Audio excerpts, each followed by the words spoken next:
Welcome back to the randInt podcast with just Raffy.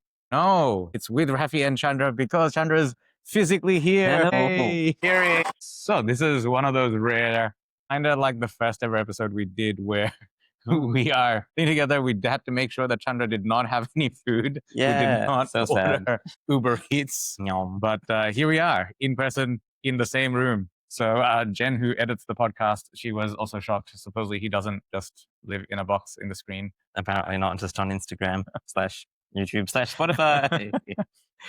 So since we are doing this in person, we were going to actually have an interview episode, but unfortunately our guest is unwell. So we thought we would do a very special episode because we have, listener feedback for the first time in forever. So we have to have a drum roll so we can read it out. Did you want to read it out? Oh, I'll read it since it was to me.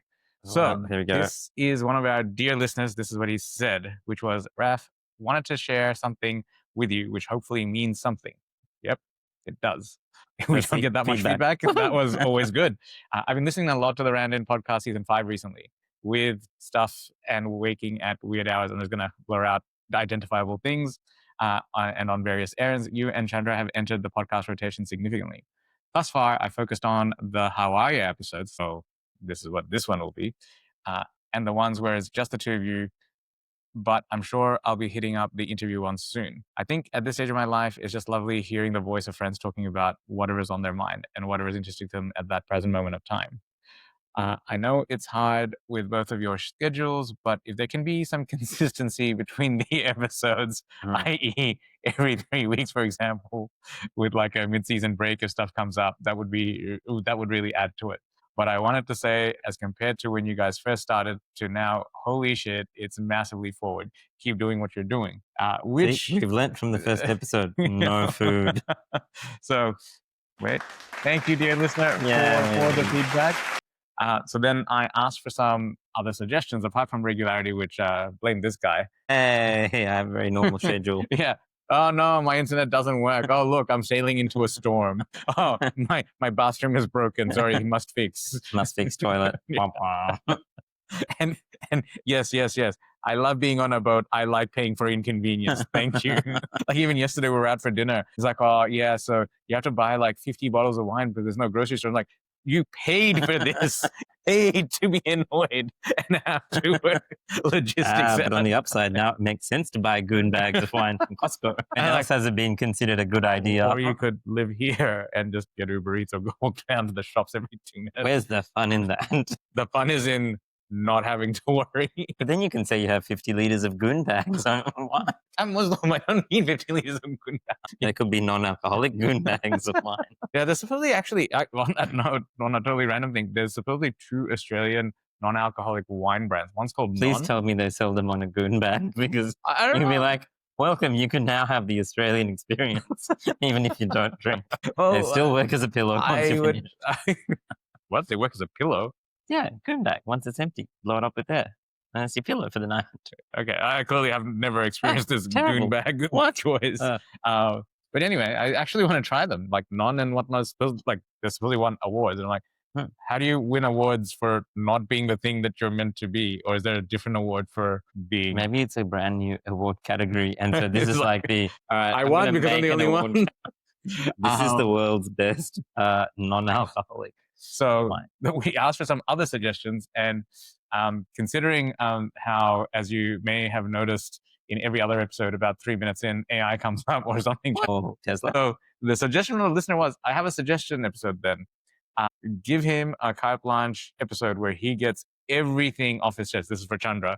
It could be like a 1 and a 1 half hour episode. No, it's not going to be that long. And you just guide him through it. I'm like, okay, so we are calling this episode the Chandra Fest. This is all things Chandra. So I asked him to write down what he wants to talk about. His dot point was maximum AI. What? There's other things? Well, I was just doing some AI coding. So I was like, hey, you know what's on my mind right now? AI. All right. So since this is going to be Chandra Fest, wait, we need laughing laugh track. What did you want to start with AI? Is that what's top of mind for you? We're going to deconstruct every level of Chandra Yeah. Whoa. Yeah. And try to do it in a not take too long. And also because we have listener feedback, we do have Growing Up Brown stories at the end of this episode. Yes, this is true. So where would you like to begin in all things Chandra? All right. Well, right now, the cool thing has actually just been how quickly you can make things lately. Yeah. With AI coding. It's not necessarily like super high production grade stuff, but even though it's not that, you can actually think through prototypes, or if you have an idea in your head, you can get it out rather than just sketching it on a piece of paper. You can make something that works, and you can kind of play with it and test it and like hold it, which is a little bit different to what used to be possible. Is this what this whole vibe coding thing is? Yeah, so there seems to be like a spectrum of it. So there's, for some people, vibe coding is tell the computer, make me a to-do list app, and then just see what it comes up with. And then there is, on the other end of the spectrum, there's here's my code base, here's what I want. And then you make a very detailed plan with it as to exactly what you want. And then you let the AI do the actual coding. Whoa, if anybody's watching the video, that just went really freaky. Can we go back to normal? No, this is as normal as it gets. This is AI. Okay, Can we go back to not AI? No, this is you make the AI, Wait, you get it AI. says eye contact teleprompter. Yeah, right. Uh-oh. Yeah, now you are teleprompted. Oh no. I don't know if this is good or bad. Anyway, so basically being able to make stuff. So there's all the way to the spectrum, and it's quite interesting. One of the fastest growing startups lately is Lovable. Yeah. So I think they went from 0 to, was it like 40 million revenue in 3 or 4 months or something like that. Dang. Yeah. We'll How come my Skype is not doing that? We are going tried and steady and processed. Oh, no. Medical, faster. things. Yeah, so it's quite interesting because then even very non-technical people, like somebody else on the team, was just like, oh, hey, I made like a thing. So yes, got to kind of like educate people on what it can and can't do. Like, hey, cannot have access to customer data, full stop. But if you want to make like a little widget tool thing for own use, great, perfect for that. How is it different to, like, obviously, like on the slightly more technical side, there's been like, say, GitHub Copilot or even Claude Code or insert ChatGPT. Like, I mean, you can make really simple Python things quite easily. So what's been how has Lovable been different to what came before? It sort of has basically black boxed pretty much all of it. So you just talk to it like you would ChatGPT. So it's like a ChatGPT interface and say, make me a to-do list app. And then it might ask you some questions, but then it'll just make the code for the to-do list app and make a functional version of it. And it'll take care of the complicated stuff of, hosting a website and things like that. Oh, okay. And so it actually makes it a real website. And if you want, you can just click the publish button and make it live to the internet. And so what used to take a bit of time to do, so you might never actually see you can look at the code and fiddle with it if you want, but if you have no idea how to code, you can still make something. So this is might not be, great long-term maintainability, blah, blah, blah, but it's still something new that was not possible. So I'll try to find an analogy. So it's kind of like, let's say you used to have to be really good at Photoshop, right? Like as in you had to know how the tools worked and whatnot, and you had to kind of know graphic design, and then Canva came along and anyone can kind of like drag and drop and it kind of just works. Kind of like, so you had coding, which was like what you were doing, just beep pop, terminal, mode, must wear hoodie, green text, matrix style font. You must have a dark mode enabled. So then we went from like that, and then the easy version, which was like ChatGPT going, hey, here's a bit of code, can you make it better? That was kind of where GitHub Copilot and stuff kind of got to, right? And there's smart autocomplete. So like in your code as you type something in, like, hey, is this what you want? Yeah, so that's kind of like, it's still advanced, but it kind of helps quite a bit. So it takes you from like novice to intermediate quite easily. And this is kind of like, I have an idea, so I have like drag and drop, not even a template. It's like, because it knows what to do. You talk to it. Yeah. It's like, put a button there, and it figures out what a button means and have to pick a thing. It has like all these defaults, and like the basic stuff. Like in order to program anything, you have to like define button, then define the function of what, when you click it, what does it do and what does it talk to, and how does the program know that you've even pressed the button, right? Like that's like the base version around that. Yeah. This guesses, well, most to-do lists have a button over there, so it's probably what he means. Yeah. So it's kind of like the Canva of coding. Would that be a... Yeah, you could say that. Yeah, yeah.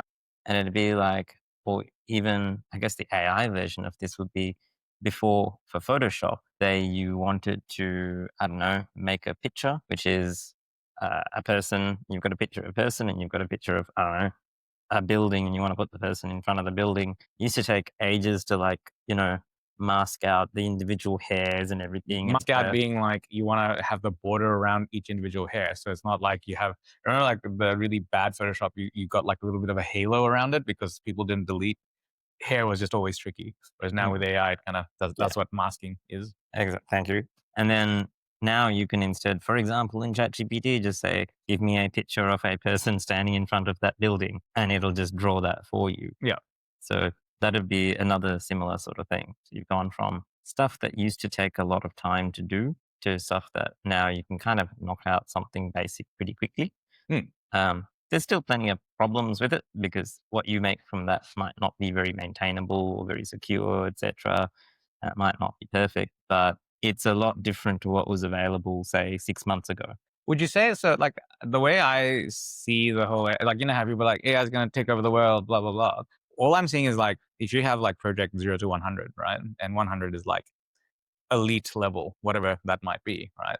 Now, instead of the average being 50%, you can get far closer to like the 80, 85% mark. I think what it's done is actually some of those tools, that kind of category of tools has made it so that anybody could go from 0 to 50. Yeah. So, but like, so as a result, like now the new 50 is what the old 80 was. Does that make sense? Yeah, possibly. But then there's also a lot of like the 0 to 50 is a bit, like, there's a lot of AI generated slop kind of crappy stuff out there.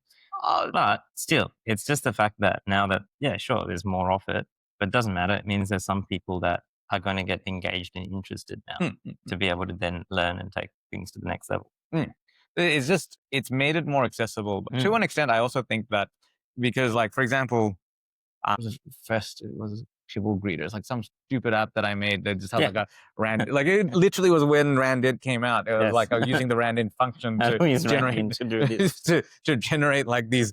Basically, they were just annoying taunts that I made. Like if you opened it, I made it purely for my wife, and it would come up with like random insult, random nickname, and then you could refresh, right? And then one, because I think I sent him the code because something wasn't working. It was like 5 lines of code, like something dumb, right? So he was like, "Hello, potato." So one of the greetings that was like rare. It was pre-NFT, right? But it was like how NFTs were generated. It was like one rare random. But like that took me a fair amount of, like, you had to think through the logic of it, right? Like what would each bit do, da da da. Whereas now I'd be like, make an annoying app that does this. So like even making that wasn't accessible to package it up into an APK to make it a Android app. It was like messy. It wasn't messy. It was like more than what most people would want to know about it because it's kind of boring.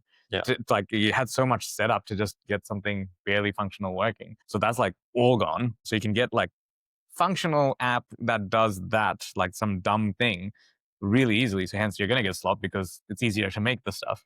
What it also means is that then the next step would have been like, there was a default button and I just changed it to like a refresh button. And so every time it just reran the code and gave you a random thing, right? Yeah. But like attaching a non-standard button was hard because you had to then define stuff. Whereas now it's like all the things that you think it should be easy, but for weird reasons up until now, it was kind of hard. That stuff has become the median, like as in you can add functionality relative, like scripting was easy. It was like, follow this instruction, follow that instruction, follow this instruction. That sort of programming was pretty easy. But then interactive elements where you have this talking to that and pulling things from database, that was harder. And now that's become, I think, easier. Yeah. Right? So all the things have become a bit easier. There's still the dangers of, well, unless you know how to sort of architect things well, and as it gets more complicated, then it doesn't work so well. Yeah.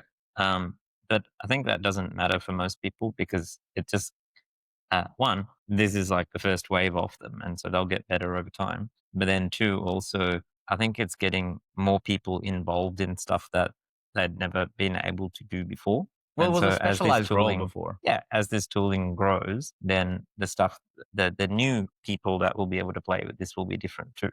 Hmm. So I like the idea that the tools to make things are changing, which is kind of cool.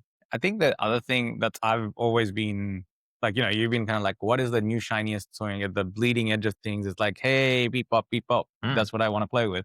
Whereas I've kind of always noticed that there is like a gap, right? Like the innovation diffusion curve, which is kind of like you have your absolute like visionaries. They figure out like, say OpenAI and figuring out ChatGPT or Gemini or they build this tool and it's almost like you don't know what to do with it. Like ChatGPT didn't know what to do with it. They just put it in the chatbot and suddenly it took off, right? Mm. And then people were like, you have the early adopters or the fans who are like, oh, it can do this, it can do that.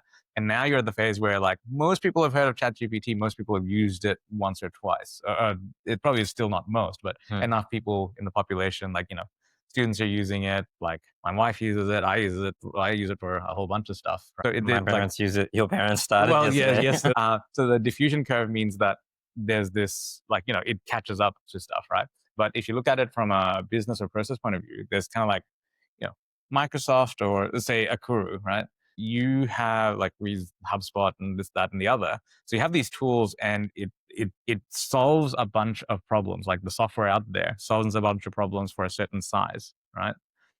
And there's this gap where then there's like mom and pop shops. They're never going to use HubSpot because it's a bit too much. And whatever, like their shitty like notebook and spreadsheet is just kind of like maintaining, like it's better than nothing, but it takes a lot of effort to maintain and actually get full utility. And there's a bit of a gap between this and that. And there, in almost all circumstances, there's this gap where there were things where you go, oh, a little tool would make it, but no company's going to make this because it's not really monetizable. And if you're doing you this, can't really justify a custom solution. Yeah, and like you wouldn't know how to build it. But now I feel like these tools mean that you can bridge that gap. Like for example, like the best example I can give is like our timesheets. Like Jen editing this will empathize quite well. It's like there's this weird pipeline we have to follow because of random arbitrary kind of constraints. Like so we have to send a single or as close to one PDF in an alphabetical format compressed as an email attachment. And it has to be these things, right?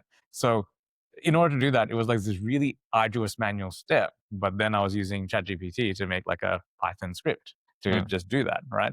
Now, most places can't build this tiny little tool that saved like 4 hours plus or 3 to 4 hours of like manual processing into just like run. Yeah. Right. So like, can you imagine like how many business processes there are or how many just everyday things that like, I mean, okay, you would have had to hire a business consultant. Yeah. So it's like, but if you're a small mom and pop shop, you wouldn't be able to. No. But now your teenage son or daughter can probably knock out like a tool or two for you or yourself if you fiddle around with it. Right. And I find that kind of exciting because as much as the bleeding edge kind of defines what's possible, it's not until you get rid of someone like, it's not even like the slower edge. It's like a drag, if you like. It's like you're driving with the brakes on. It's like you just want to remove the brakes. So you, like, no one wants to, like, going back to the Photoshop thing, individually cut out hairs. No one enjoyed this. It was just like a necessary evil, right? So you just kind of go, okay, like if we can just take those away so people can do the thing that they actually want to do. Yeah. So I think that's something that's changing a little bit and is quite interesting. Yeah. And because there's, a lot of still hype cycle stuff going on. But there's also very clear, like, good cases as well. As an example, why is this zooming in and out? What is going on? AI. No, this is Microsoft. No, this is AI. This is. Yeah, don't watch the video. Yes. So still lots of hype cycle stuff. No potential. It's going in an interesting direction and will be good to see where it goes. What's the bleeding edge stuff that you're seeing that you think is useful? Like, I'm sure there's stuff that you're like, yeah, it could be something, it could be not, right? But in the AI sphere, as far as you're aware, what's like the horizon that you're seeing that you go, oh, that's probably going to make an impact? So I think the AI coding is getting better and better and better. You still, to do it really well, actually on like proper code bases, you have to give it a lot of rules, a lot of guardrails in it. takes a lot of human effort to set up the framework for it to do it very well still. But then if you give it very specific defined tasks, it can do certain things quite well. So I was building a little tool which lets me get data from, various sources. And I built a little feature request thing for it. So if it couldn't do something, it would log a feature request. And so just before, actually, I picked one of the little feature requests that was logged by the AI generated tool. And then I gave it to the AI coding tool to say, can you build this feature now? And it did. And I'm like, well, this is useful. So, dear listeners, if you wanted to know where Skynet begins, it begins here. It begins with somebody who's just a little bit too lazy. It's like, it's like the AI goes, can I please have some more? It's like, I don't know. Why don't you ask the AI supervisor, can you have some more? Exactly. Oh, yes, you can. Keep going. And I had the AI review the work that it did, and it said it was good. And I had a look, and I was like, it does work. Yeah, well, sorry, dear listeners, if Chandra starts Terminator, blame him. But it turns out the tools that are good at making things are very good when if they ask to make something, if they decide it needs to make something else and then it makes it, it can actually work. It's a very brittle process currently, but you can see how not in the distant future, that could be kind of a cool thing. Like, imagine if, so even with some of the, say, simple little things that you might want changed in your application, well, what if the AI could act as a junior person that makes a quick change to the code base and pulls it for review by a senior person, a human, to have a look at? Okay, so just for non-codey people out there, so basically in the software engineering world, I'm also not one of these, so this is my understanding is that, you start off, you're in high school, you learn how to build basic apps. So you're like junior intern sort of level stuff. Then you progress up the scale, and both in experience and in your scope. So you can build stuff, you can build more complex things. Then you have to kind of architect out how an entire, say, for example, how Facebook will work. So there's like, you have to log in, secure, you have to store your photos somewhere, you have to store the connections between people somewhere. How do you make sure? So as you go up the chain, it's like you have to have like almost like a mind map or a plan of how different bits are talking. Yeah. Think about how things flow from one place to other in a safe way, in an efficient way, and that you might not see on the front. But it's very important to do. And then going even further down, it's like, I'm sure the overall, like Zuckerberg, whoever has delegated Facebook, the actual platform to right now, has to think about like how the data's stored, like how many backup servers are running, all that sort of things, right? So as you go up the chain, you kind of are figuring out the complex networks that build a system, right?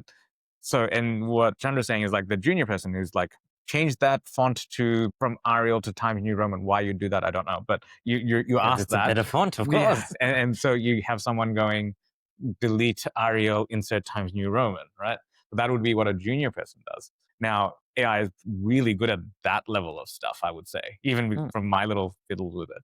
My question is like, if AI is really good at that, how does someone new coming on go from like the novice to the medium when the entry level is kind of like not worth doing? It's kind of like, in a way, it's kind of like with great difficulty. And it's similar to, it'd be actually in the medical world, there's like, surgical robotics, or even, say, delegating to have non-medical people doing simple procedures. Similar sort of thing. Well, actually, you get good at doing the complex stuff by initially doing lots of the simple ones. And so that's a problem for education then too. How do you train up people to go through that junior thing when something else is eating up the junior stuff? Yeah, I feel like, like, I mean, I'm not sure, is there a solution from the coding sphere because the other side of it is like this, like if you go, well, yeah, what happened and all that, like this already exists in, say, acting or sports, right? Like it's a winner take all market. So there's lots of people who like tennis. So it would be like, I suppose people really look at coding as a hobby or medicine as a hobby. Whether that's a good or bad thing, different story, right? And then the people who want to pursue would just have to put in the hours and do the basics. Because like, it's not like a lot of people can do forehand backhands, but the true pros, like the Federers and the Nadals and whoever the top reigning champions are, like showing our age now, I've already forgotten. Tennis. Yes. Tennis. Whoa, whack, whack. Good. Those guys still have to, like the ones that are at the top, still had to do the basics because it's not like the forehand was not like it's the same forehand, right? Like even if you make it easy, like I'm sure there's racket technology and grips and whatnot that have made it easier. You still have to do the basics. So I wonder if more and more things become winner take all markets where like the top is just really well paid and you just have a really long tail of people wanting to get there. Don't know. It'd be interesting because again, all of these tools especially are like force multipliers. So I'm not very good necessarily as a coder. There's much more experienced people who are coders. Those people get even more value because they have a much more instinct gut feel of what's good and bad, etc. So if they use this stuff to the same level, it can be good because, well, if you have a force multiplier tool and you start off from a really good baseline, then you already know all the good practices and everything. And you've made mistakes before manually. So I will add a little asterisk to that and give you a little bit more credit because I have friends who are working on other startups. So you're like focused on iScribe, but I see a few other ones for random reasons, right? So there are other people who are proper devs who've not really, they've come up when they were like devs and they kind of came into the age of apps, right? They didn't like, they get AI and they understand the fundamentals of it, but they're not sure on how to integrate it. So in fact, their development process is far slower. So it's almost like this weird thing where there's like, you needed to know enough, but not to be so invested in the old way of doing things that you can't adapt. Because I'm watching like, you're doing stuff and I'm like, yeah, that makes sense to me. Like I fundamentally get what you're trying to do and how you're using it, right? And I'm watching them and I mean, we've talked about this. They're trying to solve this problem that's been the same problem.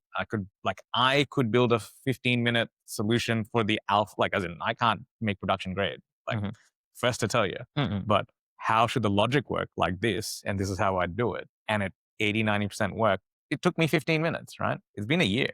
They haven't really iterated past that. Yeah. Right. So like again, something I build quickly. Well, yeah, of course, take the proper devs in the team much longer to make it proper production ready. Yeah, but like, I mean, I'm not going to get into the details of this one, but this is a small thing. It shouldn't have taken a year, sort of a thing, right? But it's almost like they're so stuck in the old way of doing things and the old way of doing things would have taken a long time to build this out. But there's just new tech, and there's good practices to keep from there. But it's kind of like balancing how do you take the old, really good quality knowledge and marrying it up with what's available. That's enough AI. Let's see what else was on your mind. Right. What else was there? AI on both. Okay. All right. I'm going to give you like 5 more minutes to get AI out of your system. That's fine. And then we're moving on. AI. What? Is there more AI things? No, definitely not. Absolutely no. No. 100%. Yep. Well, is there? Because otherwise you're like gonna. No, definitely not. Definitely not. Promise. Except for banana. Okay. If anybody's curious, well, nano banana. It is safe to Google on a work computer. Yeah, it is. I guess you could probably use it for not safe. Actually, I don't know if Google would allow you, but it's a Google. Hey! Your clown costume was becoming not safe. It was working, and you put a clown costume on. Anyway, Google it. It's basically people that were very good at doing Photoshop stuff are starting to lose their job. Yes, very quickly. So I only found out about this yesterday. It's like Chandra showed me, and it's like this little beta tool where if you previously asked ChatGPT to say draw a frustrated man looking at a computer, it would draw one, right? And then if you tried to edit it with a prompt like make him more frustrated, it would be a different person. Like it wouldn't. And it'd be a new image, new background. So it's like it would reiterate. It was true random. It would just actually randomly generate a new image as quote left. It's very hard to get it to keep everything else the same. Whereas this time around, you can basically use like a ChatGPT interface to say his hair color blonde, right? Or her hair color blonde. And it'll keep every other bit and change that one element. And it's remarkably good for a alpha beta product. Yeah. So we were mucking around. And so because it's called Nano Banana, it's like draw a banana with a happy face. Yeah. And then we're like, what can we add to it? And so we were like, the clown It from like that horror movie. It's like put the It costume on. So it did, but then like it was like a clown costume, but then half the banana was hanging out, so it looked like very happy clown. Like maybe the banana should have some pants. Yeah, not perfect, but getting there. But then we were like, what? It was like a guy looking at a computer, frustrated, and then we were like, what? He'd like put a clown costume on him, and then make him very, very much a clown because there was like a nuclear Armageddon outside or something. Yeah, it was great. It kept the computer screen and everything, and it relit everything. Yeah. So this will be interesting for photo editing. Well, I'm just like, I'm gonna try it with landscapes and just make this remove the rock. Yeah. I mean, it's what we do anyway in Photoshop sometimes. Like, too many rocks here. Needs to be cleaner. Yeah. All right. Any more? Okay. We're doing Chandra Fest. So what else is on your mind? Nothing else on the AI front. Are you sure? Because I'm going to add in Tesla full self-driving. Yeah. Kind of keen to see that though. But I don't have a car, so Yeah, but what were you excited about yesterday? Yes. Well, it's Tesla full self-driving in Australia. That should be pretty cool. That would be cool. So thankfully, I know that I'm flying out of Australia for 8 months. So I'm not going to get run over for the next 8 months. I'm hoping it'll be sorted out by the time I come back. So yesterday, I have one of the older Teslas, so it doesn't have, like, it's not enabled for it yet, but it does have autopilot or whatever it's called, enhanced autopilot. So yesterday, for the first time, Chandra was like, oh my God, it can park. Like, you just tap the screen, hit park, it parks. And it's pretty good. Like, in the dark, it sometimes struggles, and it struggled a bit, but it literally was like, oh my God, why did you change it? I'm like, because it doesn't do it perfectly every time. It did it better than you. Yes, because Chandra, you see, doesn't have to worry about wife yelling at him for being too close, even though you park perfectly. Yes, it's great. I can point that out as wrong. Yeah, and I was like, shut up. Not the time to pick the fight. This is not the fight. We're solving for said fight. No, but the AI must be right. And then, you mentioned boat and AI. We're getting all AI out of your system. Well, initially, I did have these grand plans for boat AI related things, but that's not happened. Right. What were the grand plans? Well, initially I wanted it to, because I was like, what's useful on a boat is the weather. So I wanted to have the cameras taking photos of all the local weather, of the local clouds and everything around me, because I've got all the weather data. And I was like, perfect. I can train a model that takes pictures and all the local weather data. And I can record the data for a month of what the weather is, what the forecast is, what the weather in the next hour actually was. Build a model for that. Boat AI. Yeah, why don't you? No time now. It's fine. You've got a force multiplier. It's fine. I know. Yeah. And so now I'm building too many other useless things. Yeah. Unfortunately, force multipliers just make somebody that builds useless things just build 10 times as many useless things. Wait. It is almost time for auto reframing. Oh no. You guys really should watch the video. Don't watch. I'm just turning on like auto reframing randomly here and there just to, we gotta. Oh, what else is there? Wait. Chandra's an illustration. Chandra's a watercolor. Oh. Yeah, there we go. Portrait. That did nothing. No. So this is going to be weird on a podcast, but anyway. Sorry, we're just fiddling with the AI built-in tools for, Yes, anyway. and they're Microsoft built-in tools. So they work perfectly.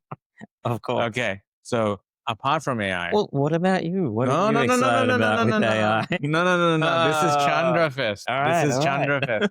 Hey, okay, for my 2 cents, I actually want to, so the last little while, I've been trying to decrease workload so I can actually spend some time fiddling with tools and other things. Just a few unexpected things, and they are truly unexpected, and they needed to be sorted out, like becoming board member for the group. There's just a bit of front loading of work that needs to happen. Can you be an AI board member? Sorry, continue. No, because the others wouldn't accept it. But anyway, so there's just a bit of front loading of work that needs to happen. It's a bit manual, but you have to kind of sort out personnel, blah, blah, blah issues. So once we do that, like next September, end of September onwards, I'll start to get lots of half days and 3 days here and there. So I have to make a call. Do I want to start flying again? Because I just haven't been in the country continually enough to take lessons. If only you could fly, you could go to many countries. This would be 2 birds, 1 stone. Well, like in a few days' time, I'll be in Japan. So this is kind of the problem. See if you could fly. Well, I can. I just pay someone to do it for me. Well, no, if you could fly, then you could fly yourself to Japan. Yeah. So to get to that level is a very expensive and long process. But start now, you'll be fine. But yeah, so I have to decide on which of the many side quests to go on. Well, I actually really want to try out like level stuff because I've just been watching the vibe coding stuff really take off, and I just have a few simple things that I want to make. We've talked about it before in like our goal setting things. But it's like, yeah, I just want to like either fiddle with that or do some of the other stuff and I want to make it an or, not an and problem, because I'm just trying to actually keep to, I'm not sure if we mentioned in the podcast, like I've been trying to waste time. So I've actually like have you built a tool to make that efficient and waste more time better? So like, yeah, it's called Dota and computer games. So I actually have like blocks in where it's like there's nothing on. I should play computer games or watch anime or something, like, because I was thinking the other day, it's like can't remember the last book I read for pleasure that wasn't nonfiction. Yeah. Like, wow. Yeah. And so then like also it's like even say photo editing, I'm like, oh yeah, okay, it has to be part of the Instagram thing. It has to be like for the calendar stuff. Like video editing, like, oh well, it has to be for like if it's not for the content calendar, why would you do it? Yeah, like it's just become too task focused to the point. Like, as in, don't get me wrong, I enjoy it, but like, it's like I think we've over-indexed, like we've min-maxed way too much on terms of productivity. It's almost to the point where like if I don't start now, it's like, those people that almost become robotic where they've forgotten what they enjoy, like they've protocolized it and optimized it to the point where it just becomes this thing that you do. Yeah. So I'm like, I can see that I'm at risk of that. So hence I'm like, I'm actually there's blocks of time I'm just playing computer games. And I feel super guilty and it feels super weird. And I go, oh, it's a waste of time. I should go back and do this. I'm like, no, wasting time is the point. That is the point. Yeah. Waste away. Yeah. So hence, whilst I'm excited about this stuff, and like actually the fact that I'm excited, I don't want to turn it into a job. I want to actually just explore my curiosity because that's the best way to learn. So the way for me to do that is to not do it and just waste time until I go, oh, okay, I'm okay with wasting time again. And it doesn't have to be like, because all the ideas I have for it are productive tools. I want to just fiddle with it and see what I can come up with. Yeah. Why don't you fiddle with like the squeaky, the squeaky chicken that makes different sound noises and make Sandstorm out of it? We will add a link later to a guy who makes Sandstorm using squeaky chickens. Yeah, well, I was gonna buy them and just like annoy you. I'm glad you haven't yet. All right, what other things are on your mind apart from AI?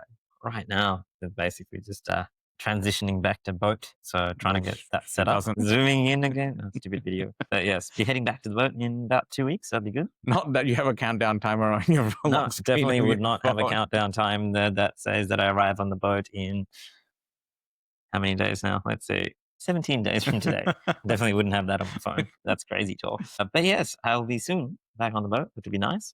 I was planning to get some boat work done while I was away, but it's been too hard to try to arrange things. So I'm just ordering more tools and parts now, and I'll just do it myself. Okay. I feel like that's going to be the easiest, most efficient way to get things done. But like, apart from looking forward to the boat stuff, what else about boat life is on your mind? It's just the usual thing. So every time you're away from the boat, there's a bunch of items. You always have a to-do list of things that are broken. And you're like, maybe I'll get some of these fixed while I'm away. And then you're trying to coordinate that. And it's quite difficult.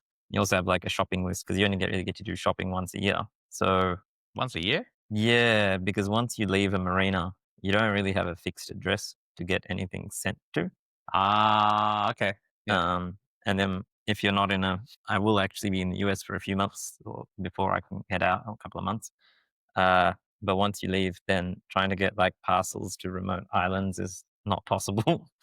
The only way you can really do it is like when someone visits the boat, they become a gear mule to bring stuff. So you basically do your shopping once a year. Fair enough. So have you pre-ordered the next 10 iPhones yet? By now.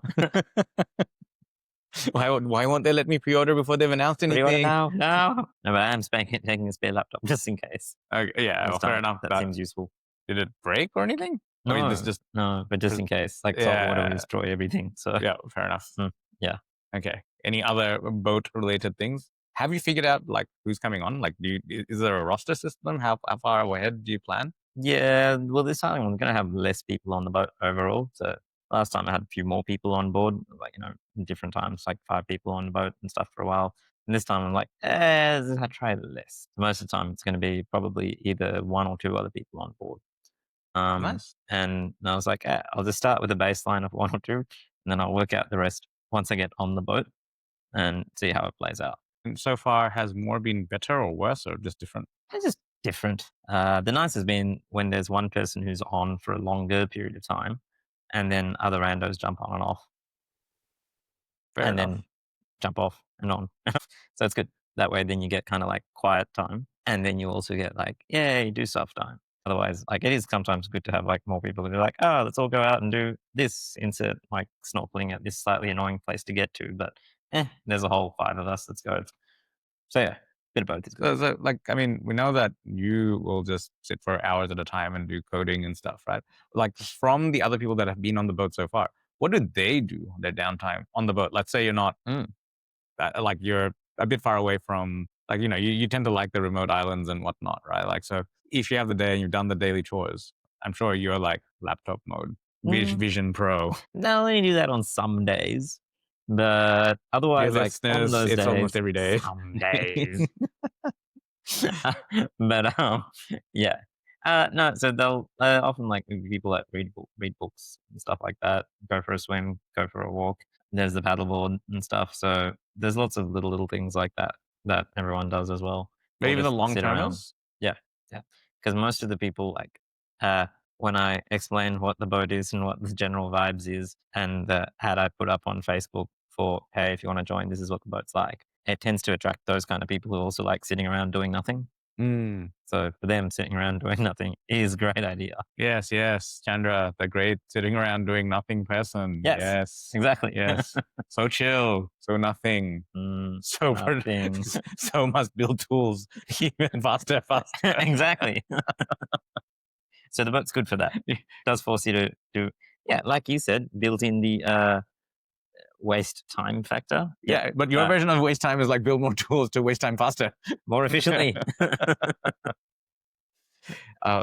Yeah. Okay. So what else is on your mind? That we've covered AI. Hopefully next podcast gets to at least 10 minutes before it comes up. Maybe. Hopefully it's out of your system. All right. That'll do for AI, I think. Boats. Yeah, what that's else? about it, really. Sure. Keeps You had notes. You had notes because, yeah. Well, there's always startup stuff. So I agree, which, yeah, it's growing now, which is fun. Okay. So minus the AI part, so minus the coding part, has the startup / business, what's been on your mind from that point of view?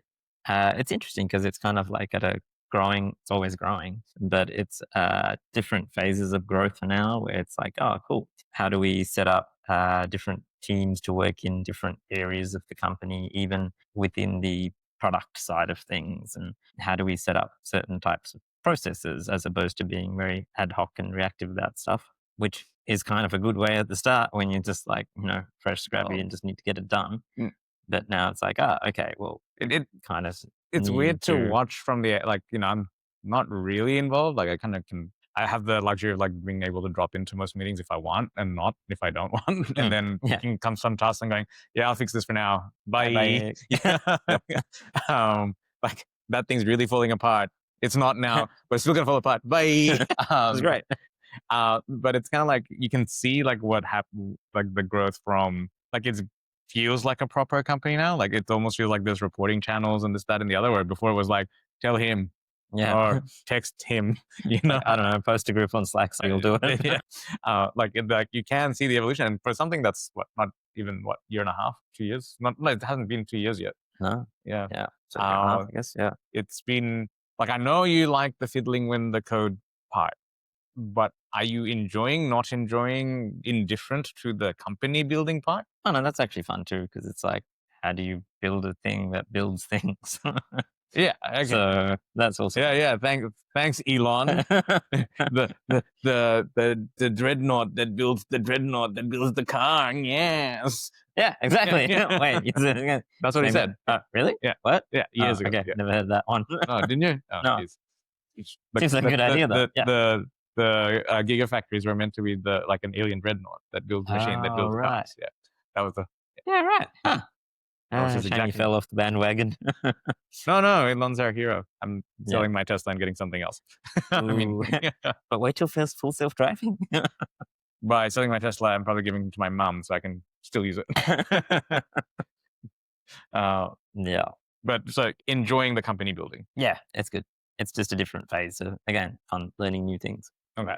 and experimenting with new things. Interestingly, so the one thing that's not on your list is medicine on your mind because you're still practicing clinically. Yeah, well, I think it's kind of like now, as of Friday, it's not on my mind because I've just finished my clinical stint. I'm like, yep, that's tick, next. Okay. So like when you're I've back forgotten on, about that. That was at least 48 hours ago. It was a great finish, like theater list in the last day, operating, happy place, fun times. but All went like well. when you're back on land and going into medicine mode, right? How much brain space does that occupy, or how much of it's now autopilot? Operating is always fun. It's like happy. And that when I'm operating, like phone is off, everything's off, I'm uncontactable. And that's just like operating mode on. Hmm. And so that's quite good. And then even in clinics, like certain other clinics and stuff, is it's like, nope, easy focus. But I find for clinical stuff, it's your focus is in that allocated slot of time, if that makes sense. It's much more time boxed for me. Yeah. I think it might be different maybe for anesthetics because you have random cases, random times, and after hours and all this sort of stuff. For me, Well, because after we hours don't- would be like one time I finished at 5:30. Like that's an after hours. No, because the thing is, like for anesthetics, we're at the start, we're at the finish. In the middle is like maintenance mode. All of that is dependent on the surgeon. Nah, right? Like as in, I could rock up at 5 a.m. Nothing would be different, right? The surgeon doesn't, and the opposite is also true. Like as in, if they rock up at 5 a.m. and I'm not there, nothing happens. Nothing happens. Like my entire thing is like do the least amount possible because like you can always add more drugs, you can always add more complexity, but it's very hard to strip away. So I always go with what's the least because usually you get the least side effects and it's usually slightly safer and it's usually much faster. Yeah. So my time to start an anesthetic, I would argue, is pretty short because then people go, "What? You're not going to use any more than them?" Like, you actually don't need to. If you look at what anesthetics is, I've hit all the markers. You can build on it and make it like a much more complicated and fancy thing, but to get going, no, it takes like 5 minutes, right? Do your machine checks, get the patient asleep, or get the body part asleep. Yep. Get started, and I can do the rest as we go if I have to. But as a result, because it's so other people dependent, I can't time box it as well. And the other part of it is like, I feel like because you control your theater list, right? Like you know it's going to be this patient having this procedure, and you know roughly like complicated, not complicated. You have like a rough idea. Whereas a lot of the times, like the entire point of anesthetics is like you're like a wound up Jack in the Box. None of these patients are going to give you the warning sign that that's going to be an anaphylaxis. It's just going to come. Surprise. And you just have like the 30 seconds to a minute to react. Yeah. And the reaction is life or death. So in the back of your head at all times is a bunch of numbers going. For that patient, it's roughly like, and like you can be as pedantic about it and whatnot. Like now I'm going by feel. I'm like, roughly that body weight means 2 ampules of that drug that's on this drawer. And it's going to take me this long. And it's what you're also running is like, who's my assistant? How pedantic are they going to be? Because if they start to be too accurate to try and be correct by the book, patient dies. So actually what I'm running is like rough numbers, pedantic or not pedantic. Will they ignore some of the safeties and do the thing that saves the life? Or are they going to like take their measuring tape and go 0.1 mil, right? And so the decision then becomes you hold this whilst I do the shortcut method. And so it's just like constantly having that running, which this is why I hate long cases because it's very hard to keep one set of numbers in your mind fresh for for ophthalmology, it's great because I have a lot of things going through my mind while operating. Yeah. You're like, as you're operating, you're feeling everything, you're making tiny little adjustments. And even though it's like, yes, it's, people are like, oh, not that many steps. Like, actually, as you're doing it, every step you're doing it, you're making very subtle little micro adjustments to the way you do it for that particular case. So there's a lot of, it's almost like muscle memory with oversight. So to me, it's like, when the Tesla's kind of just like, it's on autopilot, but you're on oversight mode. Yeah. And you can actually think, you can concentrate and make little adjustments. Yeah. That's kind of how I find it. But it's for 5 to 7 minutes. That's great. That's about my attention span. So see, I can do like an hour-long case, right? Because like if you start doing numbers too much, then you start getting muddled up because these are like, like when I do peds, it's like that one's 3.2 versus that one's 3.7, and if you mix it up, one gets overdosed, right? Like you do have to be precise. So I can't, like, if it was 5 minutes, it would be hard to do it without paper, but half an hour or 20 minutes, and then you can kind of just keep it in your head. And because it's a new calculation every time, it's not like you have to make a set of numbers. There's only like, sure, you can make it as complex as you want, but like, let's say there's 10 numbers, 10 processes, right? Like, especially like neurosurgery, like coiling, right? I used to hate them. I used to like them because they're technically challenging, but you sit there and you, like, say if you burst the aneurysm, right? So it's like, I have to have the adenosine ready to make the heart stop whilst getting everything else ready so that you can put the clip on and then restart everything, right? But you hold the same numbers for 10 hours and you're like, this is like watching paint dry, Like, I used to come home and I'd be exhausted, and you sit there like there's nothing to do because most of the time things just work out. But you should use AI to build a tool for you for that. No, like, as in, like, it doesn't matter if it's written down or whatnot. You're there because it's just, you have to be the effector. Unless the robot's doing all the actions, which is fine, but then you also need something to start the CPR if it doesn't restart. So like, it's just like that's what I mean. It's the exhaustion of being ready but not being able to move, if that makes sense. Yeah. Like, you're prepared, but you're not allowed to start. It's like standing at the front at the... Yeah, that'd drive me nuts. Yeah, but that's what anesthetics is. It's like constantly, for every single case, having that. So you're at you're always ready to sprint. You should try operating instead. It's way better. You just sprint. Yeah, but like, it's like you can do the repeated things, right? Like, whereas this is like, you have to have the readiness to sprint. You just, like, it's the intermittent reward of the pokies. Like, so every so often, it's all systems go. Something happened. Woohoo! But that's the addictiveness. So whereas, like, I would say that, like, operating is like driving a fast car on a fast track all the time, every time you want. Anesthetics is like, every so often you will absolutely get like the best high, because it's like you have to thread the needle, but then the rest of the time it's like, is there a needle? Is there even a thread? Or am I just literally watching the paint dry? So that's the hard part. And like, and on that note of Sudoku, is like, if you constantly are watching and being observant, you actually miss the drift, which is like, things slowly start, and you make excuses that it's like, oh, I was that like 2 minutes ago.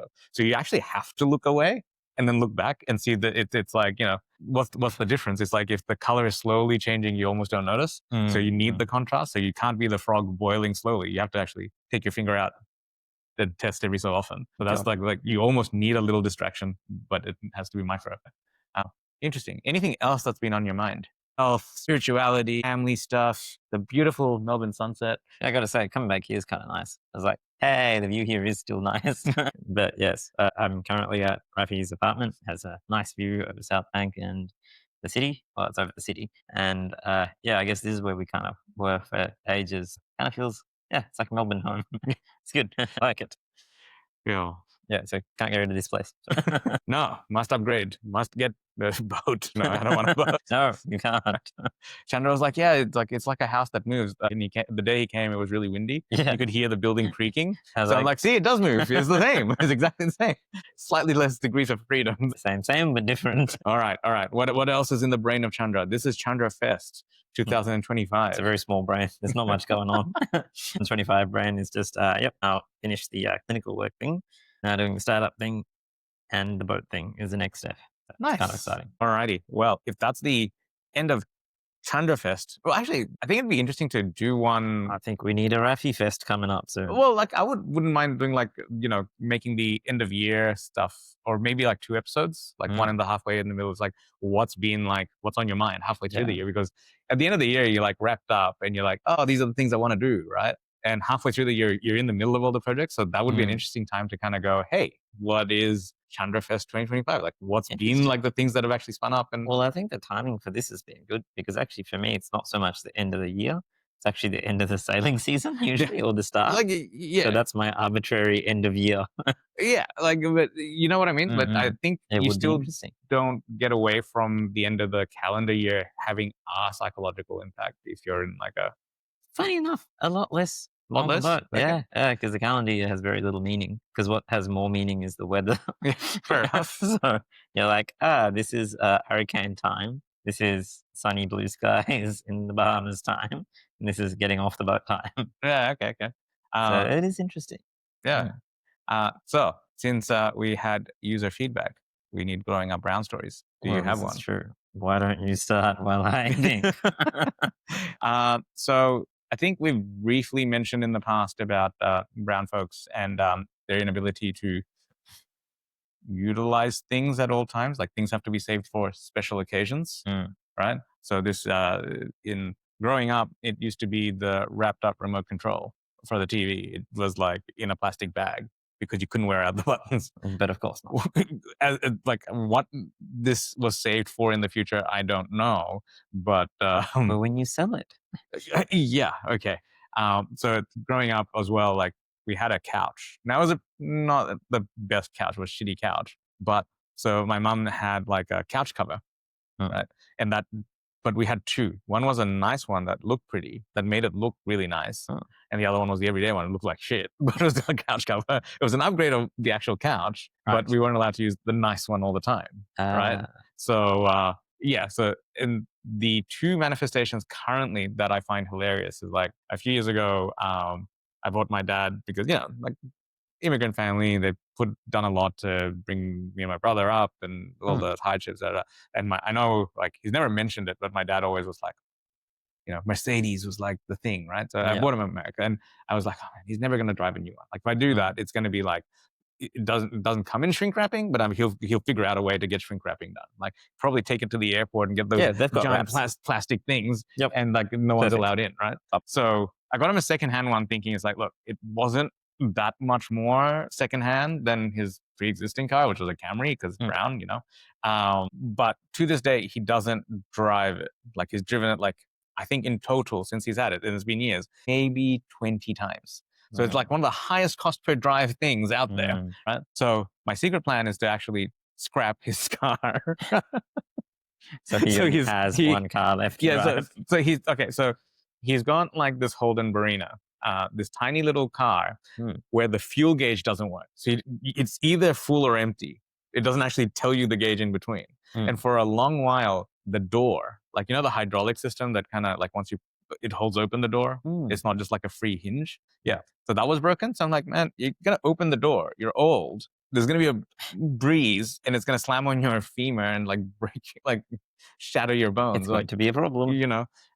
So I think he got that fixed. But my parents have this habit of like getting broken things and spending more money than the thing is worth to fix it, rather than just getting something like newer or better, or even if they have it, they don't use it. So the car is one example. And the most recent one, which was like, I think last week, my dad, years ago, I'd totally forgotten about it. Remember when I was in Perth and I took over your lease, I won a laptop, right? I didn't need a laptop. So I was like, all right, I'll give it to my parents because they still have one with the original Intel Core 2 Duo. That's the one they use. Wow. Yeah. Respect. Yeah. So I'm like, I don't even know how Wi-Fi 1 or 2 is still working with our router, but anyway, right? So I gave him one going, hey, this is not the best, but it's better than the other one, right? So not last time when you came, like the time before, my dad pulls out that laptop going, hey, do we have Word? Like we can install in this? It's like a brand new laptop. I'm like, no, Dad, that thing is ancient. It is over 10 years old. It's like, yeah, it's never been used. I'm like, and he's like, yeah, but it won't turn on. I'm like, because the battery's dead. It's never been used, It's a consumable. You don't just save it up for, And he's like, so it's not going to do anything. Like, probably not. It doesn't have software support. It's on Windows 8. So, and the same thing happened when, so I can't give him a brand new phone because they look up the cost of phones and they will just whinge about it all the entire time. So I always give them the hand me down. So the one that I gave him was like the Google Pixel 3 or something. Like this is 7 years ago. Yeah. Now it is out of software support. He starts using it. Perfect. Just the right time. I suppose the growing up brown story is like, brown people don't necessarily treat consumables as consumables. Like, I mean, sure, like a phone is not a consumable, but it is like, it is a deprecated product, right? Like it deprecates over time. Or a car, like you can't just leave it. Like, yeah, if it's a classic car, you don't want to drive it too much, but if it's like a daily driverish thing, just doesn't need to be driven. Like, it's like that saying, ships are safe in port, but that's not what ships are for, or something like that. Yeah, something. Yeah. Can't remember what that one is, but yes. Yeah. So any growing up brown stories there? I'm going to turn on the lights. Yeah, good idea. I would say actually the other thing is hanging on to stuff way past its needed. I don't know if you've ever had a garage clearance at home with your parents. Because Oh yeah. yeah. So I remember we finally did this after a while because there'd always be, we better hang on to that just in case we need it later. We ended up getting a dump truck that left an entire tray to be filled up of stuff. Okay, what's the most random thing you found in there? Oh, no, there was like all sorts of like filing material, but didn't actually have any filing in it. It was just in case needed to file something. Yeah. So to optimize the keeping of more stuff. Yeah, my favorite so we like grew up on the Gold Coast and we moved down here, right? So even the other day, my mom's not a hoarder. My dad is totally a hoarder. So I found at the back of our garage, because I brought my second car out from their garage, and so they're like, "Oh, do you need some of this stuff?" I'm like, "No." Actually, one of the cool things I found, my Game Boy Micro. Oh, that's kind of cool. Yeah, so that was like, wow, if only though. Yeah, I hung on to it. yeah. So, but so that was after the Gold Coast. I think I can't remember when I had that. But I used to have this red bicycle, right? And after I moved here, like it was already falling apart in the Gold Coast. Like I had a newer bike after that I was using because the other one was shit and broken, right? So then we moved here. Then I found that bicycle is here. So they shipped this broken, rusted bicycle. This is like 30 years old, right? Wow. Like they brought it around because my dad was like, "Oh, we'll fix it one day." Yeah. So it's now a rusted heap, right? But still, he could still fix it. Still good. There's two other bikes there that they've never touched, right? They don't ride. Right. It's unfortunate. Yeah. So I was just like, so you paid a truck to clear out everything in the Gold Coast, including rusty broken bike, brought it all the way here. And this is not the first house we've lived in. Remember like Noble Park? Yeah, true. So then they packed it up again and moved it to I feel like an essential thing is still moving house once in a while is good. Not if you're them. Yeah, but imagine if you don't. No, you just get a bigger moving truck. I mean, that's what they did. Or you get a bigger house to put more things in. It's also a problem. Well, I mean, I told you, like my parents, there's two of them, right? And Chandra was looking and going, "Why do they need two fridges?" And I was like, you made a mistake. But wait, there's more. So we went down a corridor. There was a third fridge. I did find that impressive because I wasn't sure how you eat 3 fridges worth of food before it goes off. It's in the freezer. It's fine. In the freezer, I understand. Lots of freezers, fine. That'll last for years. Well, they mainly, I think, use the freezer spaces. Why does it makes sense by a fridge for the freezer. Yeah, and they've constructed this little extension because, having 3 bedrooms for 2 people isn't enough. They need more space. And my mom was like, I want to extend it up and have like a second story. I'm like, perfect. But anyway, so that's the end of this episode. If you enjoyed Chandra Fest 2025, please do let us know. You want to see Raffy Fest 2025? Yeah, leave us a comment, and like our dear listener who left us some feedback, you can either DM us or write to us at podcast@photosbyraffy.com. I think it's still the email address. And we will see you next time. See you then. Bye.